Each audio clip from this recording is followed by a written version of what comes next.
COVID-19 expenditure, and of course, tied to that, Agenda 111. Very quickly, in some 2 minutes, when you look at the state of the NDC now, some people say your camp is in disarray. And disarray? Yes, disarray. What does that mean?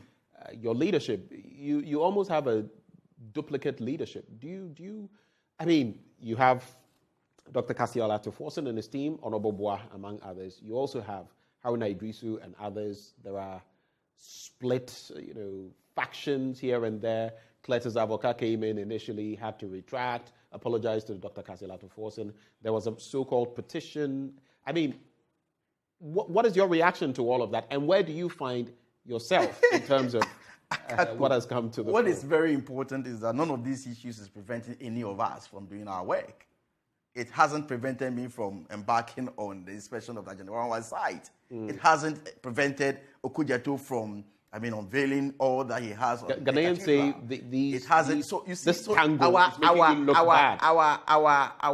Our caucus is never in disarray. We are clear in our mind what we are doing and what we want to do. These are changes that the leadership of the party is bringing. And of course, as human beings, you always respond, whether negative or positive, to changes. Okay? So these are internal matters.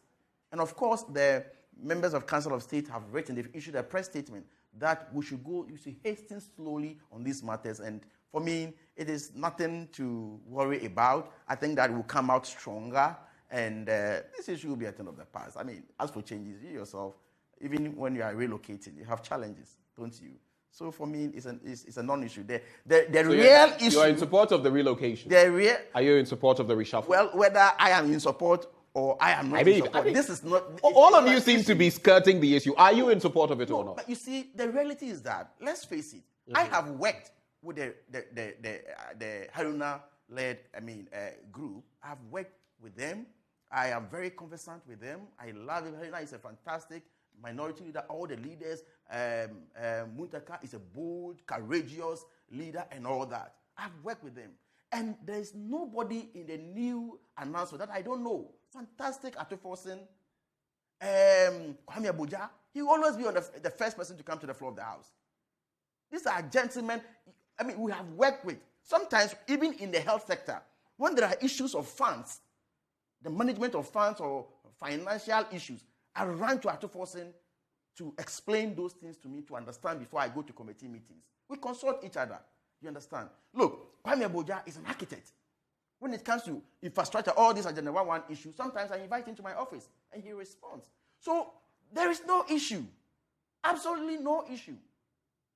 But I think that, yes, if changes are coming, you obviously expect some kind of reactions, and take it from me, at the end of the day, whether the former or the current, we are going to come out strongly, very strong, and then deal with the issue, the real challenges.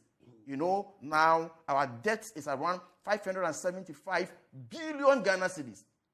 And as we are going to discuss, you have pumped not less than 21.8 billion Ghana cedis into the economy in the past 2 years. And after pumping 21 billion in an economy in the 2 years, we are where we are. And you are still blaming that thing that brought you 21.8 billion, that it is the cause of your financial difficulty. You're talking of COVID-19. Exactly.